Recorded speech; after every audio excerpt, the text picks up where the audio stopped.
Okay, here's what we're going to do. We've gotten some rain, got some moisture. We ain't got a lot of rain. I think we've had maybe 1.5 inches in all. And I don't know if the ground is soft enough for the aerator to go in, but we're going to give it a try because I'd like to aerate my yard and put some seed and fertilizer on it. And it's, let's see what today is, December the 1st. And it's a little later than I would like to seed a lawn, but because of the weather, no rain, ground so hard, couldn't do anything with it. So just gonna make the best out of it, and I think I'll get a good stand. Several years ago when I was in the lawn business, I sowed a lawn for a guy, the same scenario, and I sowed a lawn in mid-December for him, and it came up and he had a beautiful lawn. So you know, I'd like to have a pretty lawn this year since I got the Ferris to mow with now. Before I was mowing with the finish mower on the tractor, and you're not going to stripe a lawn up, you know, and make it beautiful with a finish mower. So now that I got the Ferris, I'd like to have a pretty lawn. So let's go see if we can aerate this lawn.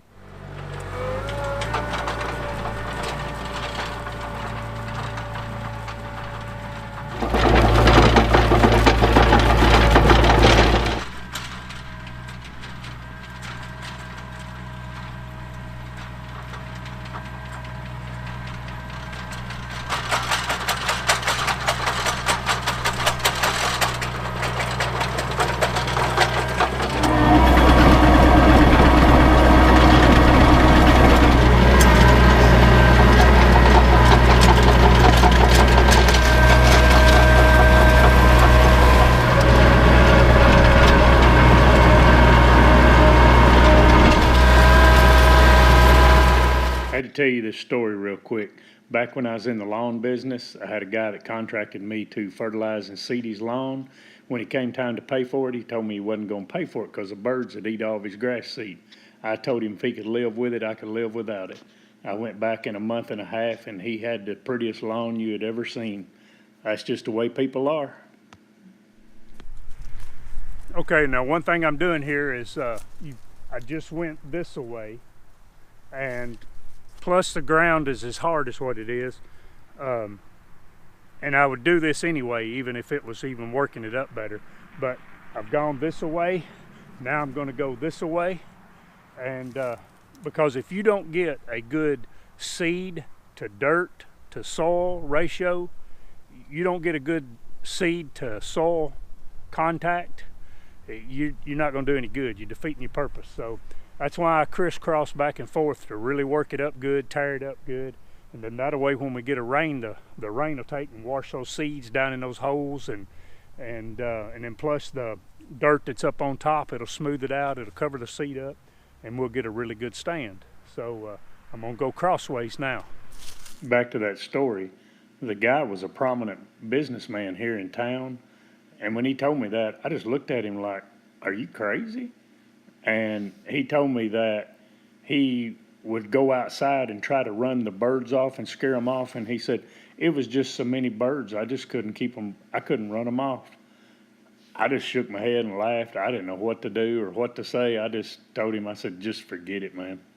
And I just walked off and left.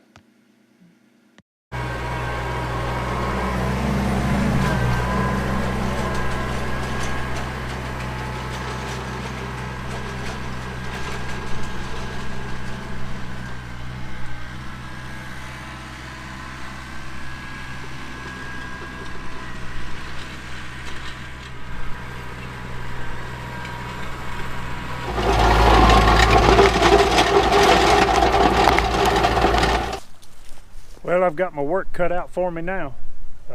Push spreader. I used to have a permagreen to put it on with, but now it's a push spreader, and I've got 200 pounds of grass seed and 100 pounds of fertilizer. So, putting on Kentucky 31, and then I'm putting on triple 19 on my fertilizer. This time of year, you don't have to worry about nitrogen. You're not going to burn anything up at 40 degrees, 50 degrees. So, anyway, I'm gonna get my exercise in now.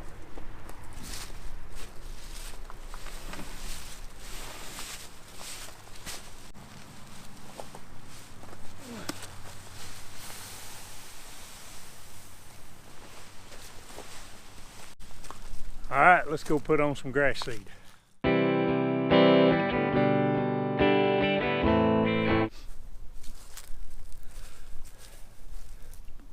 For some reason, the, let's see here, yeah, there's the name of it. The Earthway Cedar, and I give $239 for this, but for some reason, on the grass seed, I hadn't put any fertilizer down yet, but the grass seed is like, I've got it 3/4 of the way open. It'll throw out a good amount for a little bit, and then it'll quit. And then it's just barely putting some out, and then it'll go back to putting out a good amount.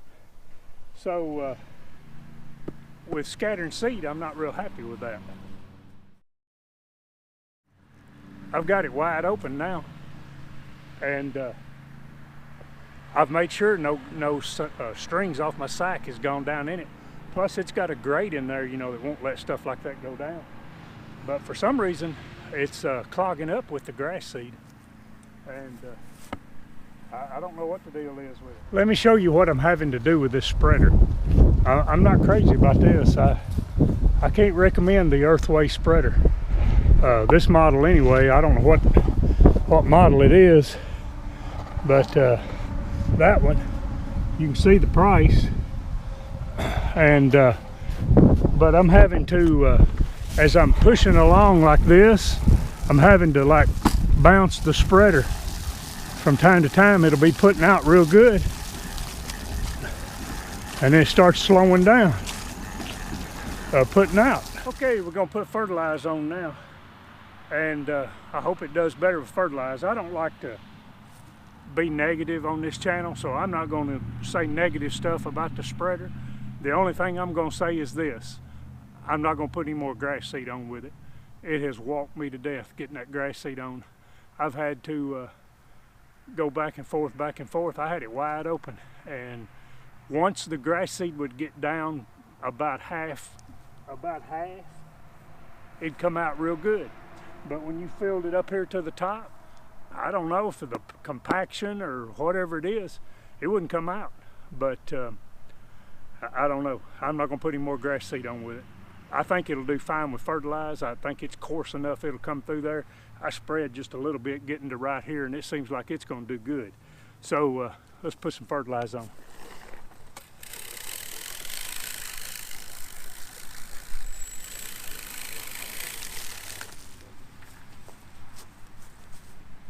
That 100 pounds in there is a load. That's giving me all I want to push. Okay, thanks guys for watching. That's going to be all of it for today.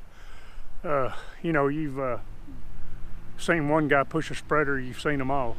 And just wanted to give you a little bit of doing my plugging, my spreading, seed and fertilizing, all that. So thank you for watching. I'm at 221 subscribers. I appreciate it. I thank all of you. See you later.